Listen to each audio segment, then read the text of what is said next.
La dernière des choses dont je voulais vous parler, c'est un moment dont nous parle le prophète sallallahu alayhi wa sallam, un moment au cours duquel l'invocation n'est jamais rejetée.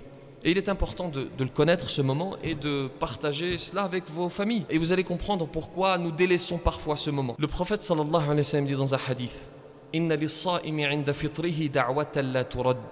Il y a pour le jeûneur, au moment de la rupture du jeûne, une invocation qui n'est pas rejetée. Vous voyez ce moment au cours duquel notre esprit est occupé par les mets qu'il y a sur la table. Cette table d'ailleurs qui est trop garnie, le plus souvent, malheureusement. Lorsque notre esprit est pris par cela et que nous oublions quelque peu Allah subhanahu wa ta'ala, paradoxalement, parce qu'en réalité nous sommes en période de jeûne, et encore une fois il ne faut pas généraliser, mais beaucoup parmi nous, moi le premier, nous avons tendance parfois, et c'est ainsi, c'est naturel, parce que nous sommes pris par la faim et que nous voyons ce qu'il y a sur la table, nous avons tendance à oublier quelque peu Allah subhanahu wa ta'ala. Et le prophète sallallahu alayhi wa sallam nous dit, dans ce moment-là en particulier, rappelle-toi d'Allah, il y a une invocation qui n'est pas rejetée.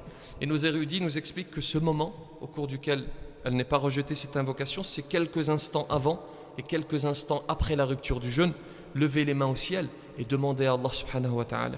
Et d'après le témoignage prophétique, et le prophète sallallahu alayhi wa sallam ne ment pas, d'après son témoignage, il nous dit l'invocation n'est pas rejetée. Si vous avez un projet, si vous souhaitez vous marier, je vois beaucoup de jeunes dans la salle, vous souhaitez vous marier, un projet, vous avez des examens, levez les mains au ciel et demandez à Allah subhanahu wa ta'ala.